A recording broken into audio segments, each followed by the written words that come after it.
PM Narendra Modi को रूस के राष्ट्रपति पुतिन ने हाईएस्ट सिविलियन अवार्ड से सम्मानित किया गया है। यह रूस का सर्वोच्च राजकीय सम्मान है।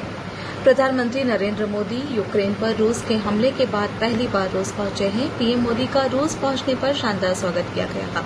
हालांकि इस दौरे की टाइमिंग पर सवाल उठाए जा रहे हैं। यह वक्त ऐसा है जब यूक्रेन के साथ युद्ध को 2 साल बीतने के बाद भी युद्ध जारी है और पश्चिम देश भी पीएम मोदी की इस यात्रा पर निगाह बना हुए हैं। पीएम मोदी ने अपने रूस दौरे के लिए ऐसे वक्त को चुना है जब नाटो की बैठक होने वाली है। पश्चिमी देशों के नाराज होने की आशंका के बावजूद पीएम मोदी जब रूस गए तो एक बात तो साफ है कि यह यात्रा भारत के लिहाज से बहुत ज्यादा महत्वपूर्ण है।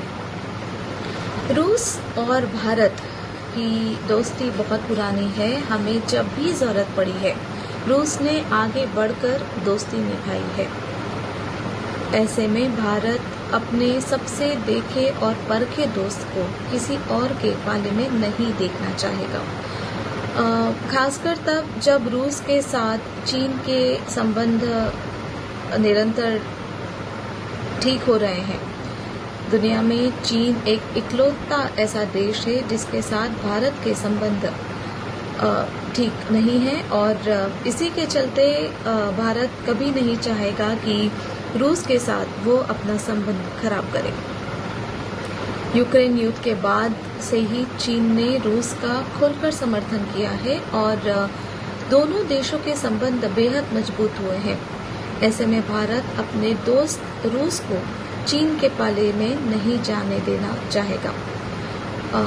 ऐसे में भारत यह जरूर चाहेगा कि रूस अपने प्रभाव से चीन को नियंत्रित रखे, क्योंकि चीन ने भारत के कई आंतरिक हिस्सों में अपनी घुसपैठ जारी की हुई है। पीएम मोदी के इस दौरे का एक और बहुत बड़ा कारण आर्थिक कारण भी है। इसके अलावा रूस इस दौरे में जाने के एक और बहुत बड़ा कारण व्यापार भी है, क्योंकि पीएम मोदी चाहेंगे कि व्यापार को भी रूस के साथ संतुलित किया जाए। साथ ही कृषि, फार्मास्यूटिकल,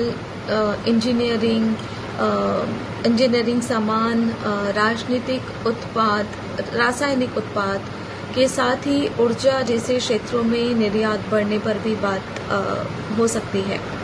भारत की ओर से रुपयों में भुगतान किया जाता है। ऐसे में सरप्लस राशि को लेकर भी शीर्ष नेतृत्व भारत कर सकता है। इसमें सबसे जरूरी इस दौरे में सबसे जरूरी बात जो देखने लायक होगी वो होगी भारत की रक्षा जरूरतों पर कि हमारे पीएम मोदी पुतिन से क्या बात करेंगे, क्योंकि पीएम मोदी और पुतिन दोनों देशों के बीच वैश्विक सुरक्षा को लेकर यूक्रेन रूस युद्ध पर भी बात हो सकती है। हालांकि पीएम मोदी ने ये साफ किया है कि वह शांति के पक्ष में है और पीएम मोदी ने यह साफ बोला है कि युद्ध किसी भी बात का हल नहीं हो सकता है। उन्होंने आने वाली पीढ़ियों की सुरक्षा के लिए युद्ध नहीं होने की बात पर पुरजोर दिया है। पीएम मोदी पुतिन के बीच रक्षा सौदों के बीच भी बात हो सकती है, जिसमें भारत लड़ाकू विमान खरीदने पर भी विचार कर सकता है। यह वार्ता बहुत ही महत्वपूर्ण होगी रूस और भारत के रिश्तों के लिए, क्योंकि जिस तरह से रूस और चीन एक दूसरे से दोस्ती निभा रहे हैं उसमें यह रूस का दौरा बहुत ही ज़्यादा वैल्यू रखता है और इसका प्रभाव अब बहुत ही जल्द देखने को मिलेगा।